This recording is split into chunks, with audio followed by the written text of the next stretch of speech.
المرسلين محمد وآله وأصحابه أجمعين، أما بعد. أهلا وسهلا بكم أيها الإخوة المشاركون في هذه المحاضرة ضمن سلسلة المحاضرات التابعة للمعهد الإسلامي العربي. نعتذر إلى الإخوة الذين طال انتظارهم، فقد كانت هذه السلسلة توقفت منذ أسبوعين، ولكن والحمد لله بدأناها مجددا. وفي هذه المرة وفي هذه المحاضرة يسعدنا جدا أننا نستضيف الأديب الكبير شيخنا وأستاذنا الأستاذ محمد سجاد حسين القاسمي، أستاذ اللغة والأدب بدار العلوم وقف ديوبند، فنلتمس منه أن يتفضل ويلقي محاضرته، ونلتمس من الإخوة المشاركين في هذه المحاضرة أن يوقفوا الميكروفونات والمذياع لكي لا يكون هناك أي إزعاج، وإذا كان هناك أي سؤال فللإخوة أن يتفضلوا بسؤالهم في الدقائق الأخيرة إن شاء الله. نعم، الآن الكلمة للأستاذ، تفضل.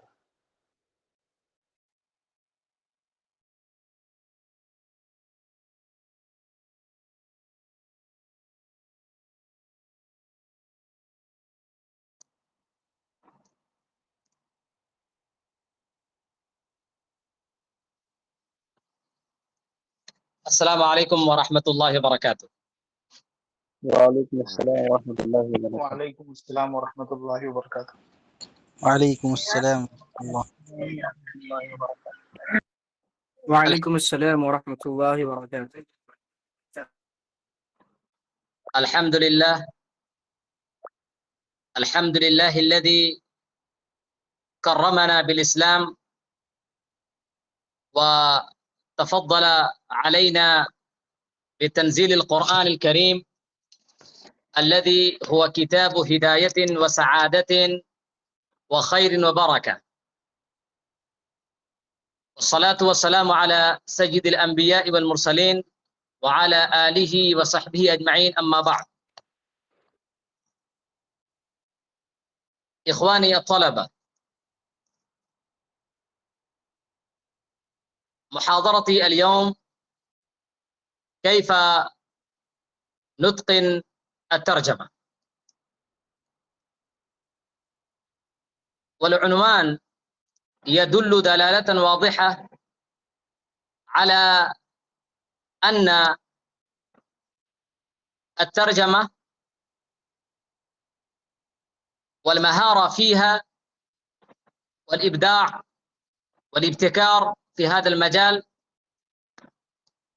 وإتقانها وإجادتها هو يكون موضوع حديثنا اليوم. فحينما نحن نقول الترجمة فينشأ السؤال في أذهاننا: ما هي الترجمة؟ فالترجمة نقل متن إلى لغة ما، سواء كانت العربية أو الأردية أو الإنجليزية أو السنسكريتية أو السريانية أو أي لغة كانت تنطق أو تستخدم في العالم.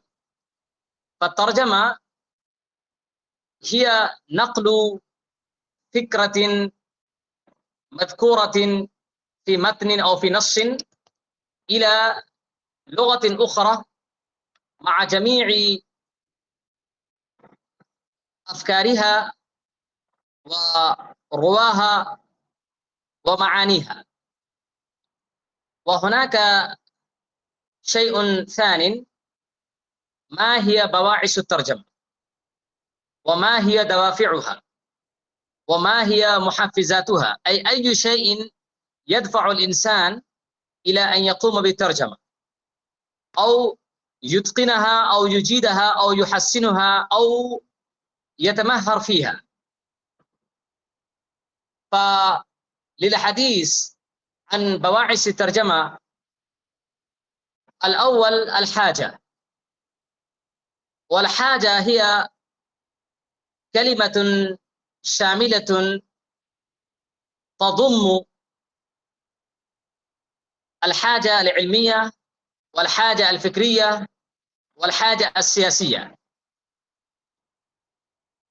ومن الممكن أن نعبر أن الإنسان دوما يحتاج إلى أن يتمتع بما هو يكون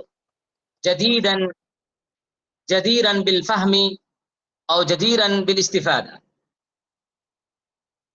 فمثلا رجل جالس في مكان بعيد عن ديارنا وعن مناطقنا وعن عقاليمنا، هو يكتب كتابا أو يبتكر فكرة، فالإنسان حينما ينتهي من قراءة أفكار محيطه أو معارف مؤلف زمانه أو مؤلف مناطقه، فهو يتطور ويشتاق إلى أن يستفيد من الكتب التي ألفها الإخوة الآخرون في العالم أو بنو البشر في بقعة من بقاع العالم. فالحاجة هي التي تدفع الإنسان إلى أن يترجم الكتاب الذي ألف في مكان ما إلى لغة أبنائه أو لغة شعبه أو لغة قومه، لكي يستفيد العالم أو لكي يستفيد بنو جلدته أو بنو شعبه. والأمر الثاني هو التواصل، أي حينما الإنسان ينتقل من مكانه أو يهاجر ويغادر مكانه ويذهب إلى مكان آخر، يجد هناك لغات مختلفة، ولكن تكون هناك لغة رسمية ينطق بها شعب الدولة، أو تستخدم اللغة في الدوائر الحكومية أو في أقسام علمية أو في في حدود لقوم خاص أو لشريحة إنسانية مختصة. فالإنسان يرغب ويشتاق إلى أن يقوم بالتواصل معهم، سواء كان هذا التواصل للعلم أو للتجارة أو للاطلاع على تقاليدهم وأعرافهم وحياتهم الاجتماعية والسياسية أو الدينية أو الثقافية الحضارية، مهما يكن هدفه من تجارة أو من علم أو من معرفة أو لتوسيع نطاق فكره، فهو يتقن الترجمة للتواصل. الحاجة الثانية هي التواصل. والثالث المتعة. الإنسان يريد أن يتمتع بالأفكار الحديثة الجديدة الممتعة الشيقة الرشيقة. فمن الممكن الإنسان انتهى أو تشرب جميع ما لديه من كتب في لسان قومه أو في لسان شعبه، ثم اطلع ووجد فرصة خالية يريد أن يوظفها أو يشغلها في عملية ممتعة لتوسيع نطاق فكره. من الممكن هو يريد أن يطلع على الرحلات العالمية، الممكن أن يطلع على الثقافات الإنسانية، ومن الممكن أن يطلع على الحضارة، ومن الممكن أن يطلع على المخترعات الحديثة التي اخترعتها الأقوام الأخرى المتقدمة في العالم الآخر. فهذا هو الأمر، هذا هو الأمر الثالث، هو الذي يدفعه الإنسان ويحرضه ويبعثه على أن يتقن الترجمة. وفي هذا الزمن الإنسان يتقن الترجمة أو يريد أن يتمهر فيها لأن يكون رجلا كثير الثقافة وكثير الحضارة، ويريد أن يتبادل الثقافات الأخرى. مثلا الرجل الذي يريد أن يطلع على الهند وما فيها من لغات ومن جنسيات ومن شرائح شعبية وتقاليد وأعراف وأوضاع، فهو يتقن اللغة الهندية مثلا، أو اللغة المحلية التي ينطق بها أهالي إقليم خاص، فهو يطلع على ما تتوافر أو ما تتواجد في محيطها من ثقافات أو من حضارات أو من إبداعات علمية أو من معارف واسعة. وهناك أيضا، هذا هو يلعب دورا فعالا في إتقان الترجمة، هو الدافع الديني. الإنسان يريد أن يتقن الترجمة لكي ينقل ما بين في شريعته أو في كتابه أو في فقهه أو في مصادره من أحكام أو من مصادر، ويريد أن يخبر أو يشرح لمن لا يعرفون أو لمن لم يطلعوا على دينه وعلى كتابه الذي يؤمن به وعلى نبيه الذي يؤمن به أو على عقيدته التي هو يعتقد بها. فللاطلاع أو لإخبار الآخرين بما يعتقد به من دين وعقيدة هو يتقن اللغة لهذا الهدف. أما فنحن نريد أن نتقن الترجمة لهذا الهدف الأسمى، وهو نشر دين الإسلام واطلاع على مصادر الشريعة أولا باللغة العربية، ثم نقلها إلى اللغة الأردية أو إلى اللغة التي نحن ننطقها في ديارنا الخاصة. كما نحن نجد في الهند لغات مختلفة وألسن مختلفة تنطق وتستخدم حسب اختلاف المناطق وحسب اختلاف الولايات وحسب اختلاف المحافظات. الآن نحن نتقدم ونحن نجد ما هي الشروط اللازمة للطالب للتمهر في الترجمة. ما هي الشروط اللازمة التي يتحلى بها الطالب ثم يكون مترجما ناجحا؟ وأنا أبين كل شرط من الشروط التي أنا أتناولها بشيء من التفصيل. لو يريد الإنسان أن يكون مترجما بديعا قادرا مقتدرا، فلا بد أن يكون له اطلاع واسع. أولا اطلاع واسع على كلتا اللغتين، المترجم منها والمترجم إليها. معنى ذلك لو أنا أريد أن أترجم اللغة العربية إلى اللغة الأردية، فلا بد أن أتقن اللغة العربية واللغة الأردية على السواء. لو أنا أتقن اللغة العربية ولا أتقن اللغة الأردية، فمعنى ذلك لا تكون ترجمتي ترجمة رائعة، ترجمة مؤثرة، ترجمة مستوفية لحقوق الترجمة. فالشرط الأول للمترجم أن يكون له اطلاع واسع على لغتين، لغة الأصل ولغة المترجم إليها. مثلا لو أنا أترجم كتاب ماذا خسر العالم بانحطاط المسلمين، فلا بد لي أن أتقن اللغة العربية أولا لكي أنا أفهم كل ما يريد الكاتب إبلاغه من فكر أو من رؤية أو من نظرية أو من معرفة إلى مخاطبيه. والثاني لا بد أن تكون لي قدرة كاملة على اللغة الأردية لو أنا أريد الترجمة إلى الأردية. لو لم أكن متمكنا من اللغة الأردية فترجمتي تكون ترجمة خاطئة من الممكن، وتكون من الممكن ترجمة ضعيفة جدا. فأول شيء للكاتب أن يكون مطلعا على اللغتين، اللغة العربية وعلى اللغة الأردية. ثم الثاني الاطلاع على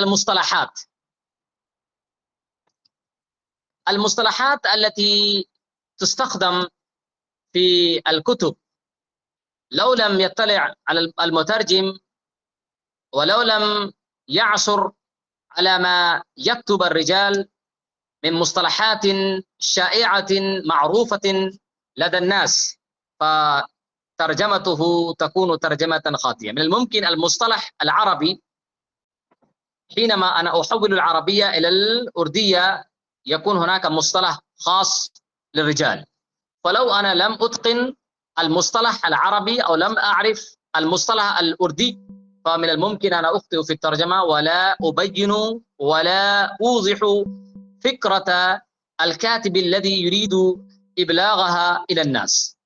فمن الضروري أن يتقن الطالب عند الترجمة المصطلحات الحديثة خاصة أو المصطلحات القديمة خاصة لكي لا يخطئ عند الترجمة. والأمر الثالث الاطلاع على مستجدات العالم وتطوراته. مثلا الآن لو أنا أقدم الكتاب إلى الطالب والطالب لا يعرف الحاسوب ولا يعرف الذكاء الاصطناعي ولا يعرف الشاشة ولا يعرف الحاسوب الآلي ولا يعرف الجوال ولا يعرف البطاقة ولا يعرف الرصيد اللغوي مثلا، فهذه الكلمات التي نشأت وظهرت في العالم للمستجدات وللتطورات وللتقنيات الحديثة التي أنتجتها عقول الإنسان بفضل الله سبحانه وتعالى. مثلا في هذا الزمن نحن نرى كثير من المصطلحات نشأت من خلال مواقع التواصل الاجتماعي. فمثلا المصطلحات التي نحن نستخدمها عند استخدام فيسبوك وعند استخدام تويتر وعند استخدام جيميل، فهذه المصطلحات جاءت وظهرت من جديد. فلو نحن مثلا طالعنا الكتاب العربي، والكتاب العربي الكتاب العربي كان يتحدث عن قضية الجوال وما فيها من تطبيقات وما فيها من اختيارات وما فيها من تنظيمات. فالطالب الذي يريد أن يترجم الجوال وما فيها إلى اللغة الأردية فلا بد أن يتقن هذه المستجدات الحديثة التي ظهرت للتقدم التقني والتقدم في التكنولوجيا أو للتقدم في الأسلحة أو للتقدم في أي شيء. والأمر الرابع الدقة والإبانة، خاصة الكتب تكون مختلفة حسب الموضوعات.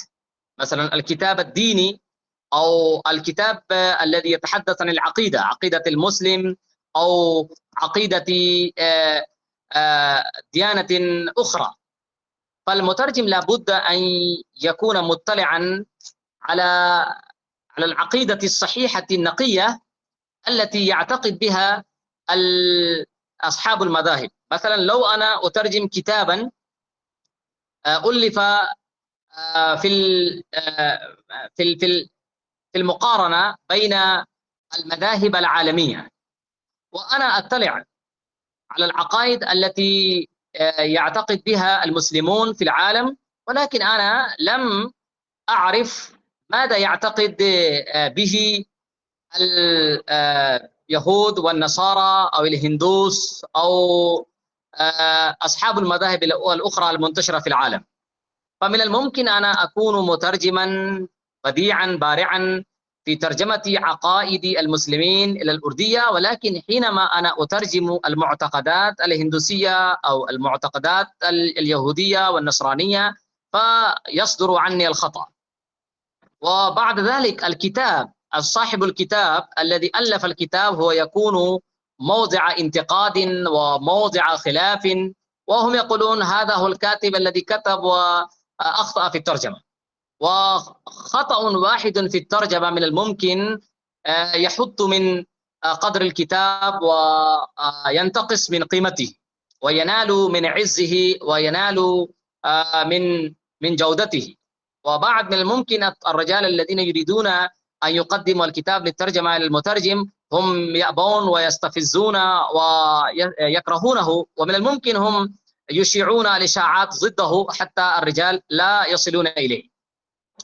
فالدقة والإبانة هذا ضروري جدا. والإبانة معنى ذلك مثلا أنت أخذت الكتاب والكتاب كان مؤلفا من كاتب ضعيف في اللغة، مثلا هو كتب اللغة الأردية، واللغة الأردية لم تكن لغة جيدة ولغة راقية ولغة متطورة ولغة فيها جودة وفيها روعة وفيها طلاوة وفيها بلاغة وفصاحة. فلا بد للمترجم أن يوضح فكرة الكاتب دون ما تغيير في معناه. مثلا جاء رجل وقدم إليك كتابا، والكتاب كان صاحب الكتاب كان ضعيفا في الكتابة مثلا، ولم يعرف الأردية تماما وأرديته كانت ضعيفة. من الممكن هناك يكون خطأ في التراكيب، وهناك يكون خطأ في الصياغات، وهناك من الممكن الخطأ في الأمثال والحكم، ولم تكن اللغة كما ينطق بها صاحب اللسان الفصيح. فأول مسؤولية يتحملها المترجم أن يصوغ فكرة واضحة جلية بعبارات من عنده. مثلا لو كان في الأردية مكتوب पर कुर्सी हैं बैठे उस्ताद, मसलन मकतूब هكذا मिलकर हुई खुशी मुझे उनसे, لو كان مكتوب هكذا مثلا بالأردية، فلو أنا أترجم اللغة الأردية كما مكتوبة في العبارة فمن الممكن أنا أخطئ، والخطأ ظهر لأني ما حسنت اللغة المترجم منها، بل أنا نقلت نفس العبارة إلى اللغة المترجمة، واللغة الأصلية كانت ضعيفة رديئة لم تكن جيدة، فالخطأ ظهر في كتابتي. فالناس لا ينظرون إلى الكاتب الأصلي أو إلى المؤلف الأصلي، بل ينظرون إلى المترجم. لو لم يفهموا فهم ينتقدون المترجم لا ينتقدون المؤلف الأصلي، لأن من الممكن الكاتب الحقيقي وكتب كتابة صحيحة خالية من الأخطاء، وكانت كتابته واضحة جلية بينة، وتغيرت المعاني أو تغيرت الأفكار والمفاهيم لترجمتك.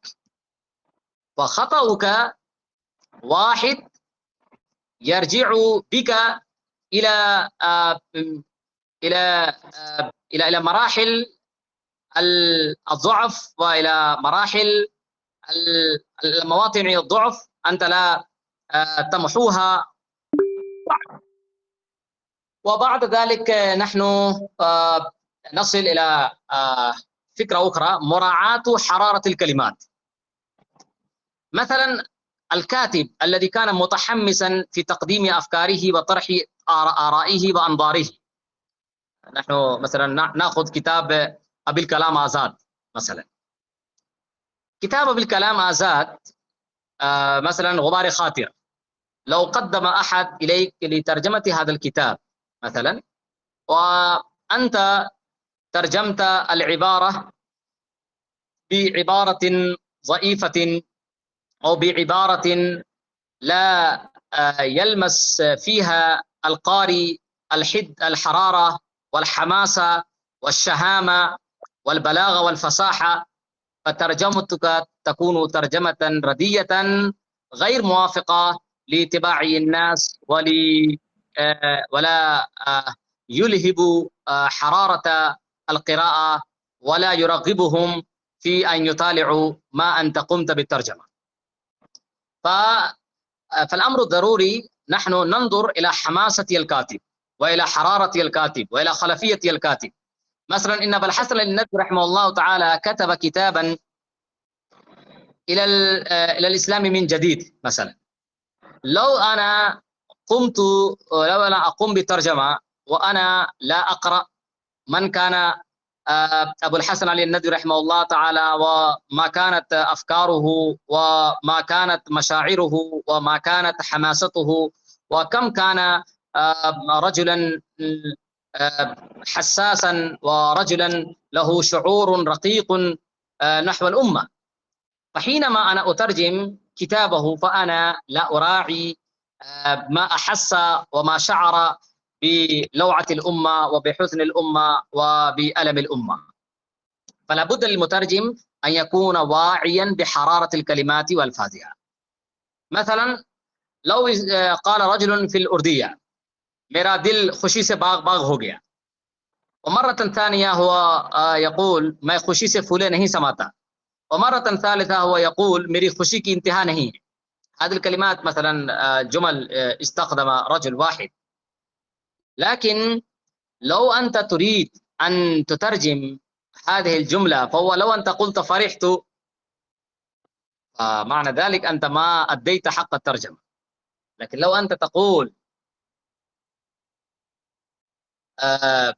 أنا مسرور للغاية، فرحي لا يعلم مداه إلا الله، يا لها من فرحة غامرة مثلا.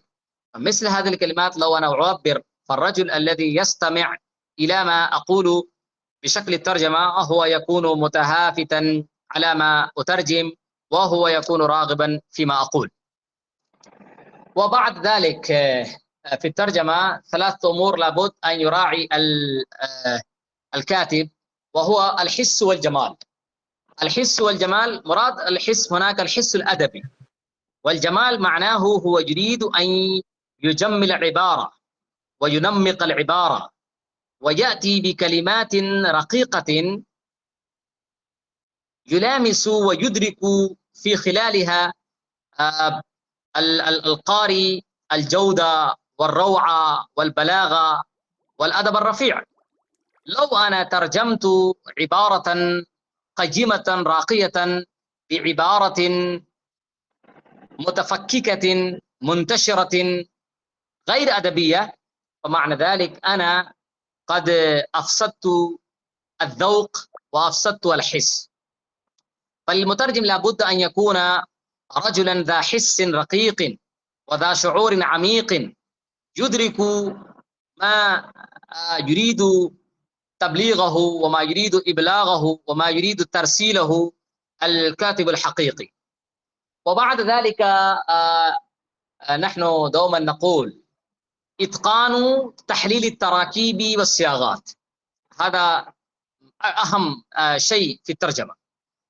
لو أنت وجدت كتابا مثلا وهناك فقرة طويلة أو جملة كبيرة جدا، مثلا الجملة الواحدة تشتمل على خمسة سطور أو 6 سطور، فأول شيء لابد للمترجم أن يحلل كل جملة بمفردها، ثم يأخذ كل كلمة صعبة ثم يحلل التركيب والصياغة الجديدة.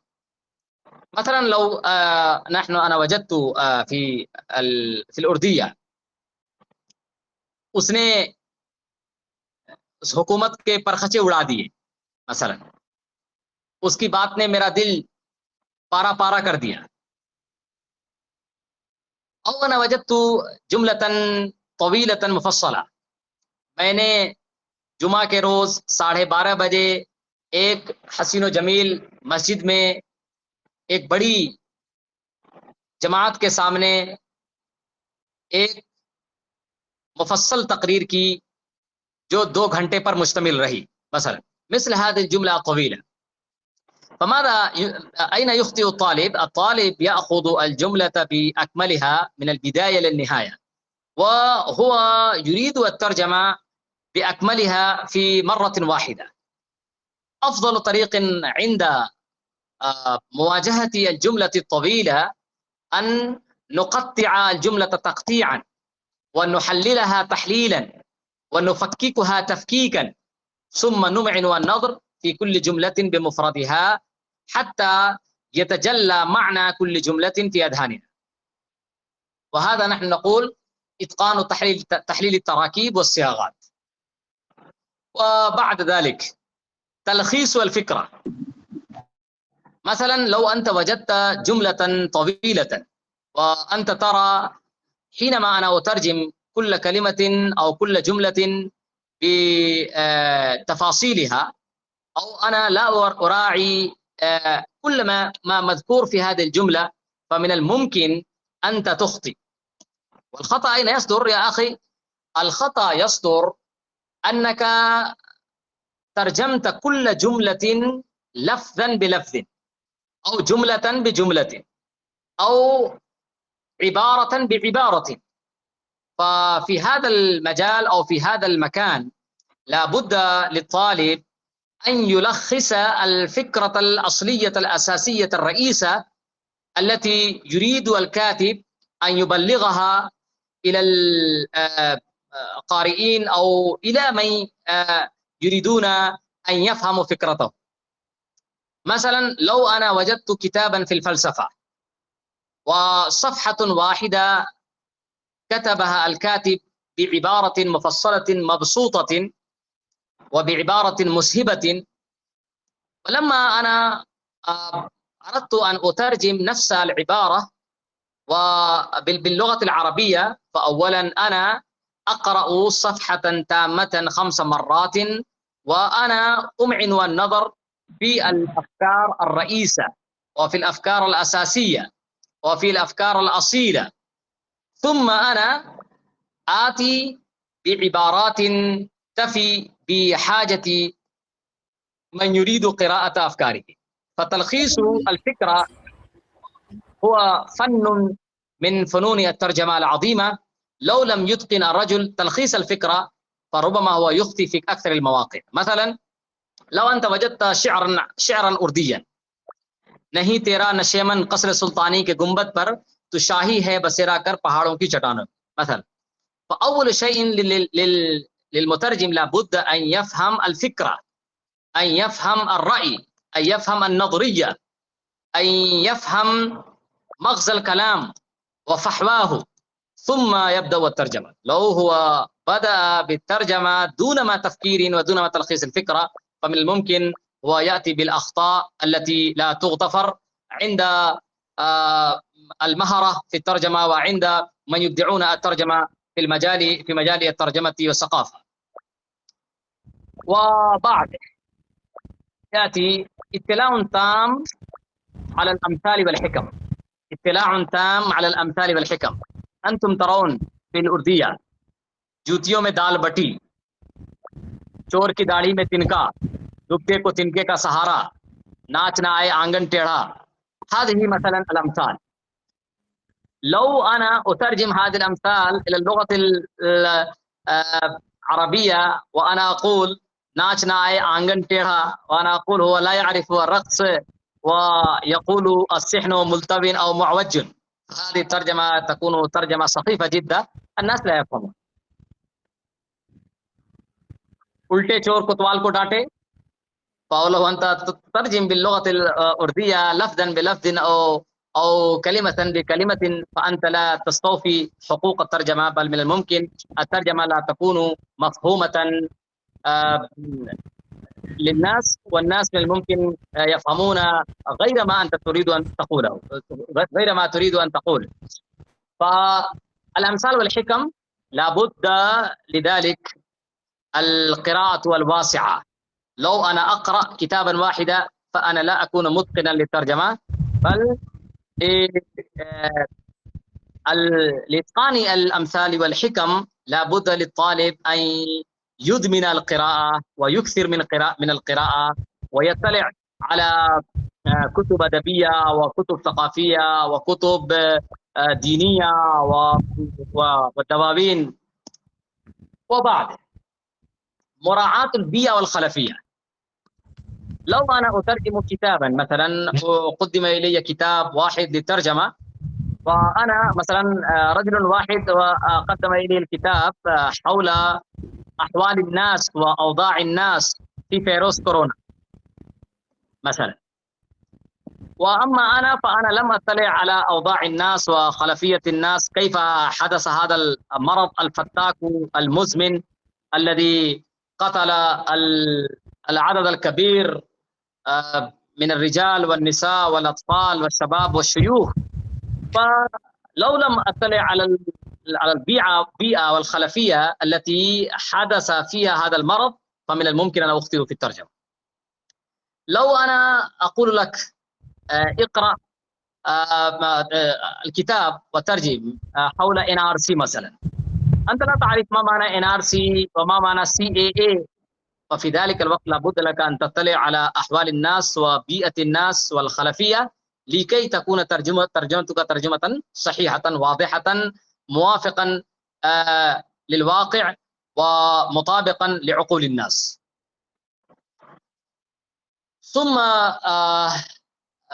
يأتي الأمر المهم جدا في الترجمة، وهي الحذف والإضافة.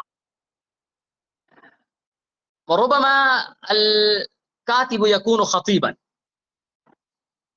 يكون خطيبا، فحينما هو يلقي الخطبة هكذا هو يكتب أيضا الكتاب. مثلا الخطيب الذي ألقى خطبة كبيرة واسعة، فرجل سجل الخطبة ثم حول نفس الخطبة إلى الكتاب. فأنتم ترون الخطيب دوما يأتي بالمترادفات والأضداد، وربما هو يعيد كلامه مرات ثالثة 3 مرات 5 مرات نفس الكلام. فلو أنا أترجم وأنا أترجم كما هو قال فمن الممكن هذا يكون خطأ كبير من عندنا، لأني أنا قد قارنت الكتابة بالخطابة، مع أن الخطابة مختلفة عن الكتابة. الكتابة شيء فن آخر، والخطابة فن آخر. فعند الترجمة لابد أن يعتني ويهتم المترجم بالحذف. لو وجد جملة فيها كلمات زائدة أو وجد فيها عبارات زائدة، لو أنا أترجم العبارة الزائدة أو كلمات الزائدة فهي تحط من قيمة الترجمة، أو هو تؤثر رقة الترجمة وجودة الترجمة وحسن الترجمة وجمال الترجمة وبهاءها. فعند ذلك لابد له أن يحذف بعض الكلمات. وهناك الإضافة. ربما الكاتب كتب فكرة غامضة معضلة فيها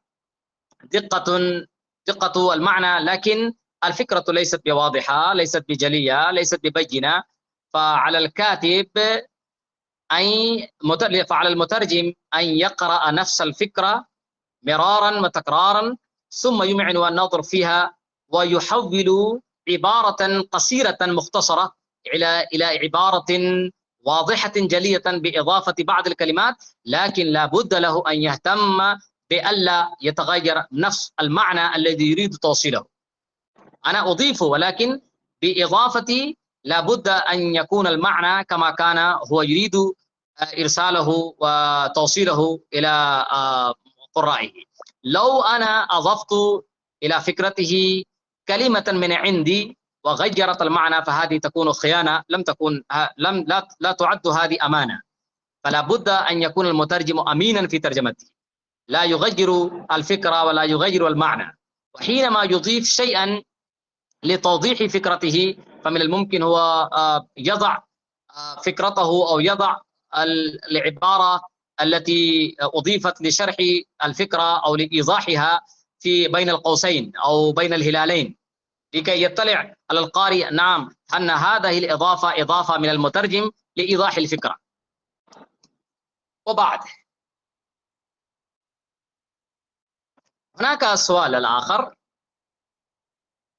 هذه الشرائط، وأنا ألخص الشرائط ماذا أنا بينته حتى الآن. من الممكن الطلاب يريدون الاطلاع والكتابة فمن الممكن هم يطلعوا. أولا الاطلاع على كلتا اللغتين، المترجم منها والمترجم إليها.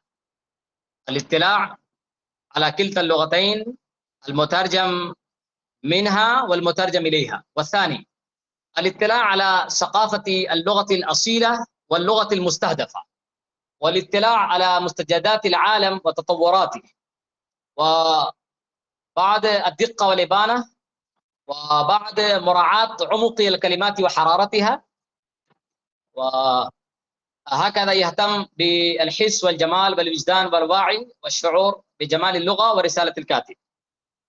وأيضا إتقان تحليل التراكيب والصياغات. وهكذا تلخيص الفكرة. ثم أنا أقول دوما للطلاب اطلاع تام على الأحكام، على الحكم والأمثال، وهكذا يهتم بمراعاة البيئة والخلفية التي يعالجها النص، مراعاة الابتكار والجودة مع الاحتفاظ بروح الكاتب. وأخيرا أنا أقول كيف أنا أتقدم في الترجمة؟ ما هي الطرق التي أنا أتقدم في الترجمة؟ هل أنا أبدأ الترجمة مسرعا أو ما هي الطرق التي أنا أختارها؟ فيا إخوان هناك بعض الأشياء أنا أريد أن ألفت أنظاركم إليها، وهي أنا ألخص في 4 نقاط.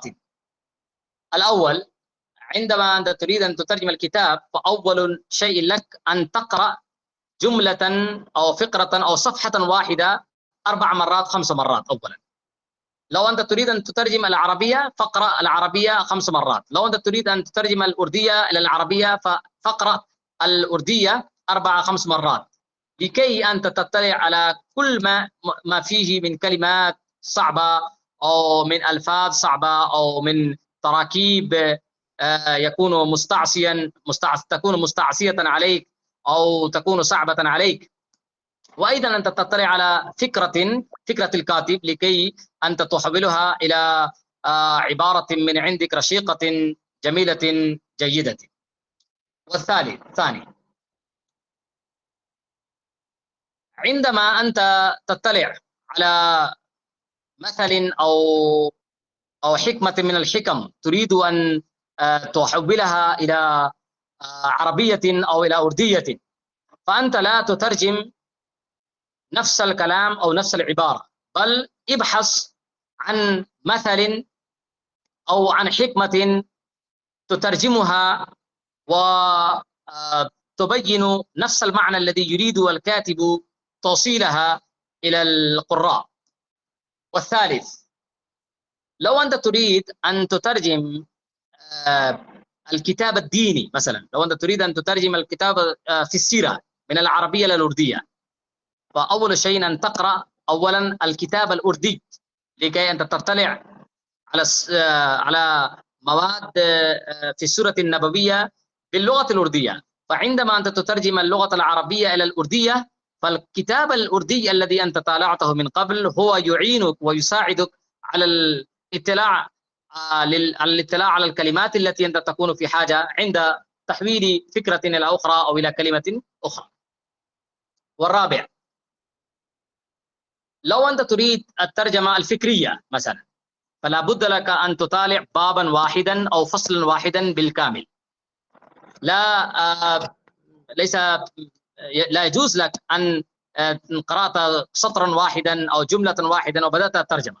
من الممكن هناك تكون بعض المشاكل في البداية، وعندما أنت تقرأ كل بابا واحد بأكمله، فالباب الواحد أنت تجد كثيرا من المصطلحات، وهذه هي المصطلحات تحل جميع مشاكلك التي تعرضت لها أو واجهتها.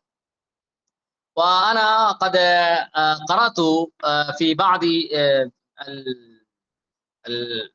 في كتاب بيتي لعبد الماجد الدريابادي رحمه الله تعالى، هو كتب تجربته عندما يسند إلي كتاب أو يفوض إلي كتاب للترجمة. فأول شيء لي أنا أطالع الكتاب 3 مرات 5 مرات، ثم أنا أطالع صفحة، وبعدما أنا أكون مطلعا على فكرة الكاتب وعلى التعبيرات والكلمات والألفاظ، ثم أنا أترجم. ومثل هذه الطريقة أنا أترجم كل صفحة بكل سرعة، وهذا لا يحتاج إلى كثير من الوقت. وأخيرا، لأن عندنا فقط 15 دقيقة بقيت، وأنا أريد أن ألقي النظر على شيء مهم جدا، وهو من نطالع لإتقان الترجمة. لو أريد أنا أن أتقن الترجمة فلا بد لي أن أرى النابغين والنابهين والمتمهرين والبارعين في الترجمة، الرجال الذين مضوا قبلنا، لهم آثار طيبة، لهم جهود مباركة في هذا المجال. فمن نقرأ لكي نكون مترجما بارعا؟ عندي أكبر مترجم أنا أحبه بكثير هو الشيخ محمد الحسني رحمه الله تعالى. كاتب ملهم، وكاتب موفق، وكاتب موهوب. إن الله سبحانه وتعالى خلقه كاتبا ورباه كاتبا، وهو نشأ في بيئة عربية، وهو ترجم الكتاب بين الصورة والحقيقة لأبي الحسن الندوي رحمه الله تعالى. وهكذا هو ترجم الكتاب فضائل النماز، مكانة الصلاة في الإسلام. وهكذا هو ترجم للكتاب الصراع بين الفكرة الإسلامية والفكرة الغربية.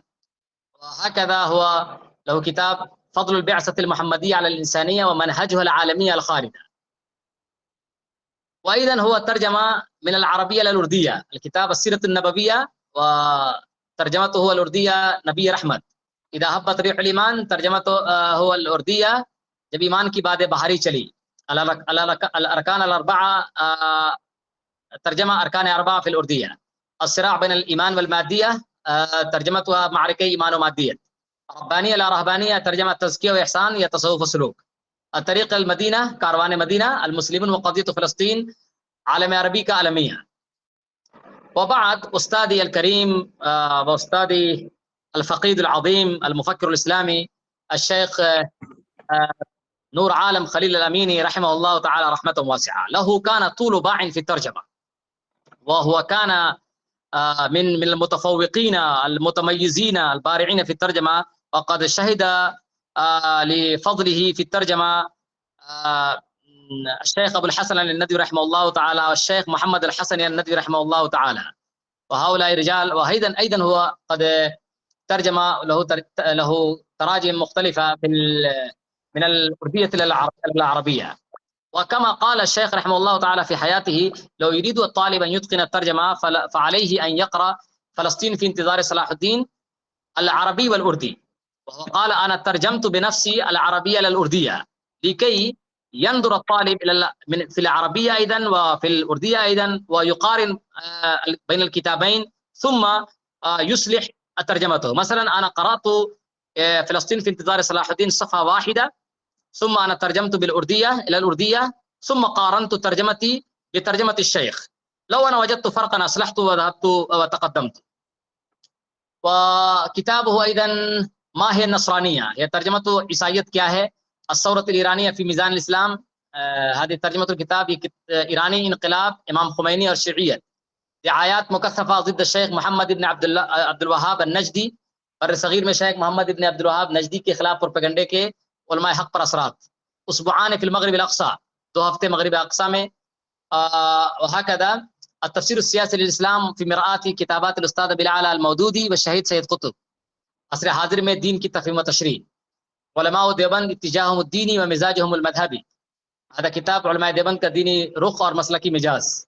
مأساة شاب هندوسي اعتنق الإسلام. هذا ترجمة كتاب من الظلمات إلى النور. وهذا الكتاب أنا أشير عليكم أن تقرؤوه بكل دقة. مأساة شاب هندوسي اعتنق الإسلام. وهكذا هو ترجمة الكتاب انتباهات المفيدة عن الاشتباهات الجديدة، وسماه بالكتاب الإسلام والعقل. وهكذا المترجم الثالث أنا أحبه بكثير الأستاذ الشيخ عبد الله عباس الندوي رحمه الله تعالى، رجل كبير جدا وله فضل كبير في الترجمة وفي الأدب بالعربي. وهو ترجم الكتاب المرتضى لأبي الحسن الندوي رحمه الله تعالى وسماه المرتضى بالأردية أيضا، وأيضا هو ترجم روائع من أدب الدعوة في القرآن والسيرة وسماه تبليغ دعوتك معجزانه أسلوب. وهكذا هو ترجم الأدب المفرد إرشاد النبوي की रोशनी में निज़ाम शरीयत निज़ाम मुआशरत. والمترجم الكبير أيضا لا ننساه الشيخ عبد الرشيد البسطوي رحمه الله تعالى، وله كتب. وهكذا هناك الشيخ مقتدى حسين أزهري، وأيضا زميلي ورفيقي الأستاذ محمد نوشاد النوري القاسمي، وهناك أيضا الأستاذ شمس تبريز القاسمي رحمه الله تعالى، هذا هو الرجل الذي دون تاريخ نهضة العلماء. وبعد مولانا عارف جميل القاسمي، وهكذا الأستاذ ساجد القاسمي، والأستاذ فرمان الندوي، الأستاذ حبيب الله خان الندوي، الأستاذ جعفر مسعود الندوي، أستاذ صهيب عالم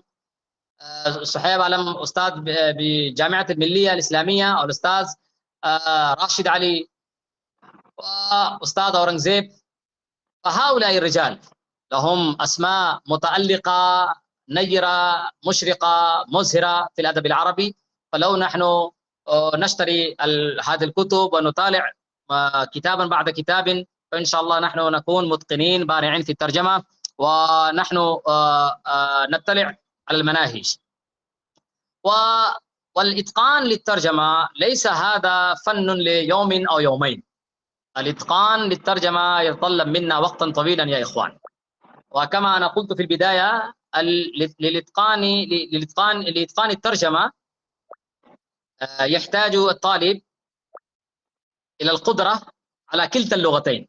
فلو أنت تريد أن تكون مترجما فلا بد لك أيضا أن تتقن اللغة الأردية.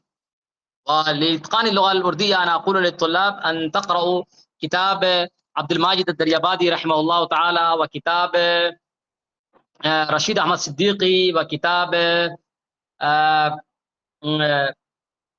وكتاب شورش كاشميري، وكتاب اقرأوا الكتاب للأستاذ أبو الحسن الندوي علامة الشبلي النعماني، ومناظر حسن الجيلاني، والشيخ نور العالم خليل الأميني، والأستاذ محمد الحسني، والأستاذ حيدر يلدرم، وأيضا دكتور نذير. وهؤلاء الرجال لهم طول باع في الأردية. فلو نحن نتقن الأردية فإن شاء الله نحن نكون متقنين للعربية كذلك، ولنا تكون ميزة كبرى بين الرجال في الترجمة. ونحن إن شاء الله نجيد الترجمة، والناس ينتفعون بما نترجم وبما ننقل من مصادر عربية إلى أردية، والناس لهم يكون طريق سهل وطريق ممتع للاستفادة من الكتب العربية الأصيلة الرئيسة. والآن لقد بقيت لنا فقط 5 دقائق، فنحن نفتح المجال للأسئلة. لو كان للطلاب الأسئلة وللحضور للمشاركين الأسئلة فابدأوا طرحها لكي أنا أعالجها. نلتمس من الإخوة المشاركين في هذه المحاضرة أن يرفعوا أيديهم، ثم سنختار إن شاء الله أحدا منهم نوبة بعد نوبة. إذا كان عند أي واحد سؤال فليرفع يده.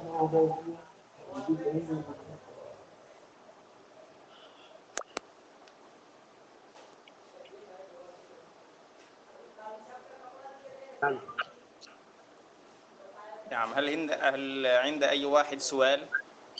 نعم، تفضل. الشرط الثاني الذي ذكره الشيخ للتحلي يجب على الطالب أن يتحلى بها في مجال الترجمة، هو الاطلاع على المصطلحات الشائعة المعروفة لدى الناس. خذ الأمثلة على هذا الشرط من فضلك. نعم. سؤال جميل جدا ما شاء الله. مثلا لو أنا أقول في العقيدة مثلا، في العقيدة لو أنا أقول لوح محفوظ مثلا، لوح محفوظ لو أنا أقول في المصطلح، ولو أنا ترجمت لوح محفوظ إلى الأردية وأنا أقول تخطي محفوظ، تمام؟ فهذا هو المصطلح الإسلامي، لا نأتي بالتغيير. نعم. ومثلا لو كان هناك المصطلح مثلا مناعة، كلمة مناعة مصطلح طبي يستخدم، أي قوة في الإنسان تدفع عنه الأمراض التي تهجم على صحته. فلو أنا غيرت هذا المصطلح وأنا أقول المناعة معناه الآمنة أو الصائنة، فهذا هو يكون تغيير في الاصطلاح، لأن الإنسان لا يفهمون هذا. مقياس الحرارة مثلا، مقياس الحرارة معروف، ولو أنا غيرت هذا المصطلح وأقول معيار الحرارة، فالناس لا يفهمون كلامه. مفهوم؟ جزاكم الله خيرا. نعم نعم جزاك الله. والإخوة مثلا الذين يطلبون كلمة جوال كلمة يعرف الجميع. لو أنا أقول كلمة النقال، لأن النقال أيضا ينتقل من مكان إلى مكان، والجوال أيضا يتجول من مكان إلى مكان، هذا يكون خطأ في المصطلح، الناس لا يفهمون. جزاكم الله خيرا. والإخوة الذين يطلبون الكتب، سنرسل إن شاء الله قائمة الكتب إلى مجموعة سلسلة المحاضرات، الكتب التي أرشد إليها الأستاذ المحاضر. نعم الأخ طلحة تفضل، هل عندك أي سؤال؟ الطريق إلى المدينة لأبي الحسن علي الندوي، كاروان مدينة، هذا قد ترجم هو بنفسه، قد قام بترجمة. لا لا لا، لم يترجم الشيخ، هذا الترجمة ابن أخيه الشيخ محمد الحسني. نعم.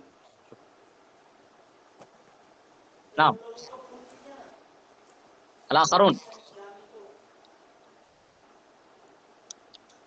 لا تخافوا عند طرح الأسئلة ولا يأخذكم الحياة.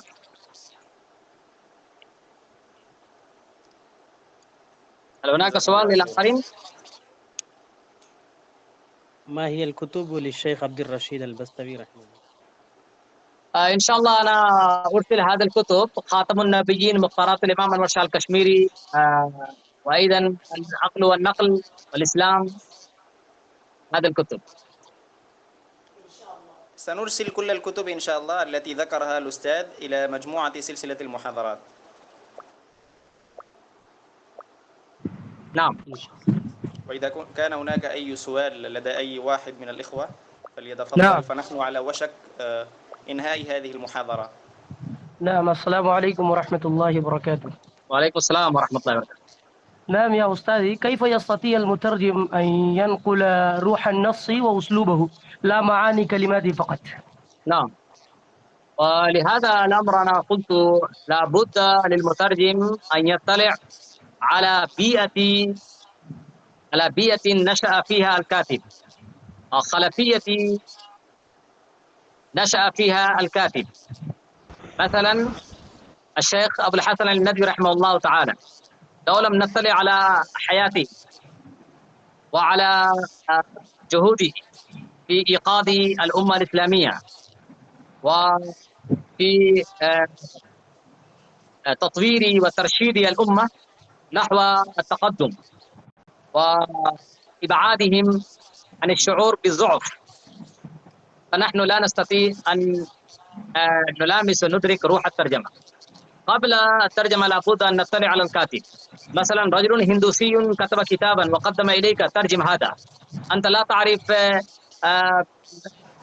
آلههم وأنت لا تعرف من يعبدهم، فأنت لا تكتب بشكل صحيح. لابد أن تعرف أولا روح الكاتب، وروح الكاتب أنت لا تطلع عليها إلا بعد مطالعة حياته وأفكاره. نعم. جزاكم الله خيرا، ونكتفي بهذا القدر من الأسئلة. سؤال آخر. تفضل. تفضل.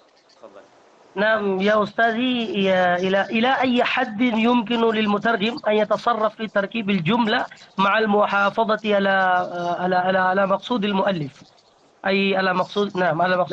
خاصة هذا يحدث عند الصلات. مثلا उसने उस पर जुल्म किया مثلا، मैंने उस पर نعم जुल्म किया, हादा यहदुस نعم फिल उर्दिया, और मैं उस पर गालिब हुआ और نعم उसने मुझ पर रहम किया. مثل هذه الكلمات.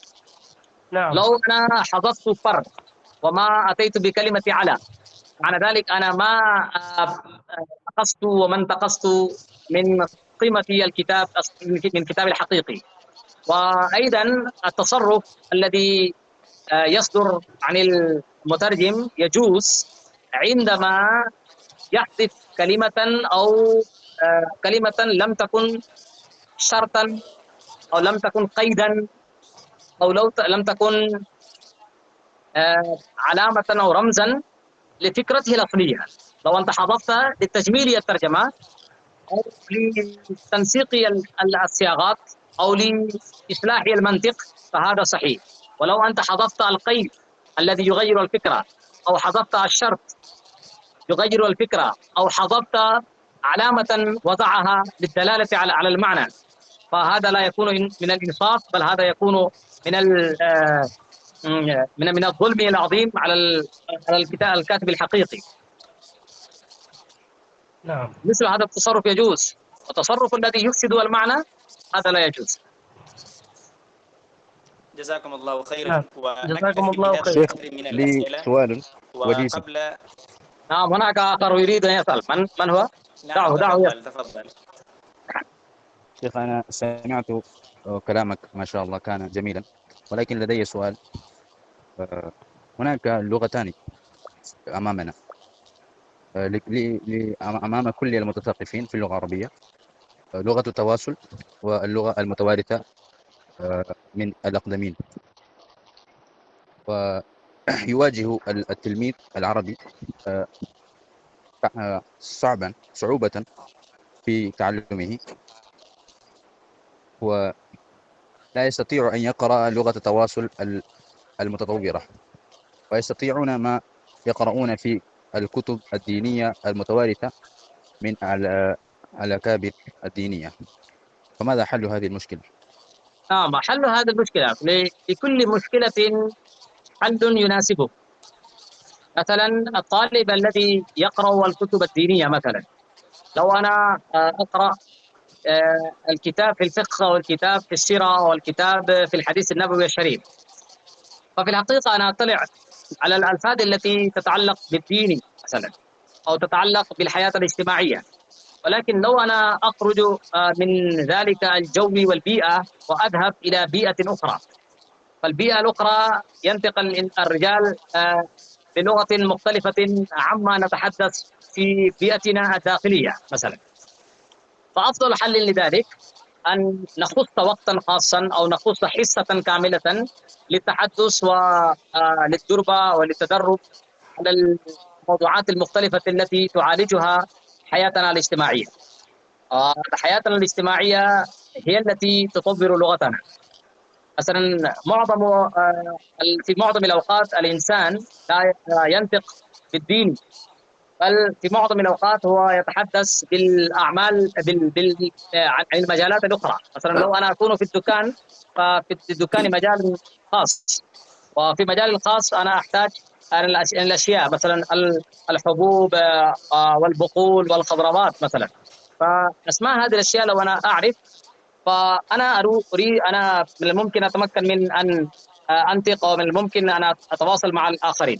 فلغة التواصل لا يقدر الإنسان عليها إلا بعد أن يخص له جزءا من الوقت للتحدث مع الآخرين أو لتكوين البيئة في محيطه. هذا هو الحل. جزاك الله خير. هل يجوز لنا عند ترجمة كتاب أن نستفيد بترجمة نفس الكتاب قام به أحد من الكاتب؟ نعم نستفيد. ما هو المقدار الاستفادة؟ نعم ولذا نحن نرى أولا مثلا الترجمة لها أنواع: الترجمة الأدبية والترجمة العلمية، نعم، والترجمة الفكرية. مثلا رجل كتب الكتاب في الأدب العربي وقام بترجمته رجل غير أديب، فمن الممكن أنت تستفيد من الكتاب المترجم وفقط أنت تأخذ الفكرة، تفهم الكتاب بجميع مناحيه وبجميع نواحيه، ثم أنت استفدت من فكرته، وبعد ذلك قمت بالترجمة أجمل من الترجمة تم من قبل، أو أنت أتيت بعبارة قوية بالنسبة إلى ما قام به المترجم الأول. ولو أنت وجدت أن الترجمة هناك كانت ترجمة سردية مثلا، فأنت أتيت وفصلت تفصيلا، أو أنت وضعت نفس الترجمة بشكل القافية والفاصلة. لا يجوز النقل منه.